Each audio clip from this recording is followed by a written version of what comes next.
Good morning. आज हम economic group BCom second year के इंडियन कंपनी एक्ट 2013 सब्जेक्ट्स के टॉपिक कंपनी की डेफिनेशंस और फीचर्स पर डिस्कस करेंगे। There are different form of business organisations. For example means कई प्रकार के बिजनेस ऑर्गेनाइजेशंस होते हैं, जैसे sole trader, partnership, corporate societies. But company form of organizations has developed with modern industrial development. Its formations and functions require several legal formalities. But जब बात करते हैं कंपनी की, तो कंपनी के निर्माण में कई प्रकार की फॉर्मेलिटीज़ होती हैं। हम ये कह सकते हैं कि व्यावसायिक संगठन का सबसे महत्वपूर्ण प्रारूप है जॉइंट स्टॉक कंपनी या कंपनी। औद्योगिक क्रांति के बाद संपूर्ण विश्व में इसका प्रचलन बहुत अधिक बढ़ गया है। भारत में कंपनी का निर्माण भारतीय कंपनी अधिनियम 2013 मीन्स जो न्यू इंडियन कंपनी एक्ट 2013 जो डेवलप किया है, उसके हिसाब से सारी कंपनियों का निर्माण किया जाता है। ये एक्ट 29 अगस्त 2013 को लागू किया गया था। ठीक, कंपनी की कुछ परिभाषाएं निम्न प्रकार हैं। जैसे हेने ने कहा था कि कंपनी विधान द्वारा निर्मित एक कृत्रिम व्यक्ति है जिसका उसके सदस्य से पृथक स्थायी अस्तित्व होता है और जिसके पास सार मुद्रा होती है। मीन्स ये कंपनी और व्यक्ति दोनों का जो अस्तित्व अलग अलग होता है और इसकी एक सार मुद्रा होती है, मीन्स कॉमन सील होती है, और इसका निर्माण जो है वो लॉ के द्वारा किया जाता है। कंपनी आशय व्यक्तियों के ऐसे संगठन से है जिसकी स्थापना विधान द्वारा किसी विशेष उद्देश्य की पूर्ति के लिए की जाती है। इसका स्वरूप अमूर्त मीन्स नॉन टेंजिबल होता है एवं कृत्रिम होता है तथा स्थायी एवं पृथक अस्तित्व होता है। इसकी एक सार मुद्रा होती है। फीचर्स, पहला पॉइंट आ रहा है लाभ के लिए ऐच्छिक संघ, voluntary organisations for profit. Company व्यक्तियों का एक ऐच्छिक संघ होता है जो लाभ कमाने के उद्देश्य से बनाई जाती है। कंपनी को जो लाभ होता है उसका कुछ भाग लाभांश के रूप में निश्चित नियमों के अंतर्गत जो भी शेयर होल्डर्स होते हैं उनमें डिस्ट्रीब्यूट किया जाता है। वैधानिक व्यक्ति, लीगल पर्सन, कानून के द्वारा कंपनी को अपना अस्तित्व प्राप्त होता है। एक व्यक्ति की भांति कंपनी क्रय विक्रय कर सकती है और दूसरों पर मुकदमा भी चला सकती है। आर्टिफिशियल पर्सन, कृत्रिम व्यक्ति। कंपनी एक कृत्रिम व्यक्ति है जिसका जन्म कानून द्वारा होता है। यह जीवित व्यक्ति नहीं बल्कि अदृश्य एवं अमूर्त व्यक्ति होती है। इसका अस्तित्व केवल कानून की दृष्टि में होता है, भौतिक या वास्तविक व्यक्ति के रूप में कोई अस्तित्व नहीं होता है। सेपरेट लीगल एंटिटी, पृथक वैधानिक अस्तित्व। कानून के उसके स्वामियों के अस्तित्व से जुड़ा रहता है, उससे पृथक नहीं किया जा सकता। विधान द्वारा समामेलन होने के बाद कंपनी को अपने सदस्यों से पृथक वैधानिक अस्तित्व प्राप्त हो जाता है।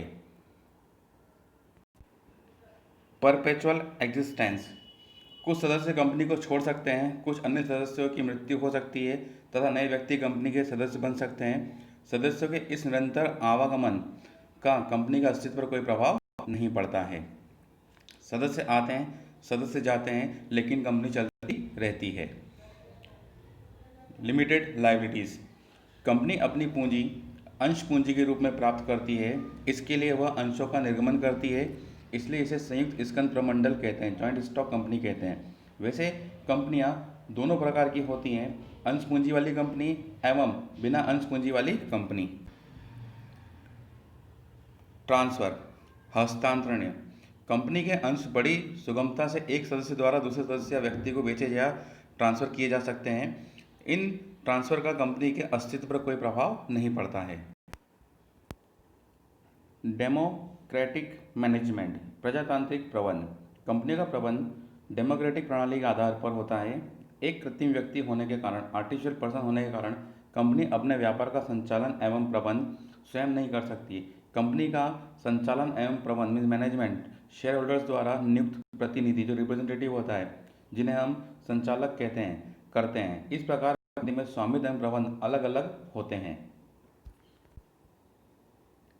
प्राइवेट कंपनी में कम से कम 2 एवं अधिकतम 15 संचालक होते हैं और पब्लिक कंपनी में संचालकों की न्यूनतम संख्या 3 एवं अधिकतम 15 होती है। संचालकों को अपनी सेवाओं के बदले में संचालक शुल्क के रूप में पारिश्रमिक मिलता है। लिमिटेशन ऑफ एक्टिविटीज़, कार्य क्षेत्र की सीमाएं। एक कंपनी अपने पार्षद सीमा नियम मीन्स मेमोरेंडम ऑफ एसोसिएशन के उद्देश्य वाक्य के बाहर कोई कार्य नहीं करती। कंपनी के कार्य क्षेत्र व उसकी सीमाओं का निर्धारण memorandum of association, article of association द्वारा किया जाता है। किसी भी कंपनी द्वारा अपनी इच्छा से व्यापार या उसके मूल उद्देश्य में परिवर्तन नहीं किया जा सकता। राइट टू सू मीन्स जो भी व्यक्ति है उसके ऊपर अभियोग चलाने का अधिकार है। कृत्रिम व्यक्ति होने के बावजूद भी कंपनी दूसरों पर अभियोग चला सकती है। एक कंपनी पर भी अभियोग चलाया जा सकता है। कंपनी को अपने नाम से अनुबंध करने, ऋण लेने, संपत्ति खरीदने तथा उसकी रक्षा के लिए न्यायालय में शरण लेने का पूर्ण अधिकार होता है। अभियोग का मतलब होता है केस करना। Share holder and agent of a company, अंशधारी कंपनी के एजेंट नहीं है। Sorry, share holders not agent of a company, अंशधारी कंपनी के एजेंट नहीं है। एक पार्टनरशिप फर्म में साझेदारी फर्म के एजेंट होते हैं। मीन्स जो पार्टनरशिप फर्म होती है उसमें पार्टनर्स क्या होते हैं, उस फर्म के एजेंट होते हैं, लेकिन शेयर होल्डर्स कंपनी के एजेंट नहीं होते हैं। अतः सदस्य अपने कार्यों के लिए कंपनी को बंधन में नहीं डाल सकते और ना कंपनी अपने कार्यों के लिए सदस्य को उत्तरदायी ठहरा सकती। कॉमन सील, कंपनी को पृथक वैधानिक अस्तित्व प्राप्त है। इसके प्रतीक स्वरूप इसकी अपनी अलग से एक मुहर, जिसको हम सील बोलते हैं, कॉमन सील, जिस के नाम से जानते हैं। जब भी कंपनी कोई ट्रांजैक्शन करती है, कोई एग्रीमेंट करती है या कोई भी परचेज या सेल करती है तो वो उस कॉमन सील के अंदर ही करती है। ओके।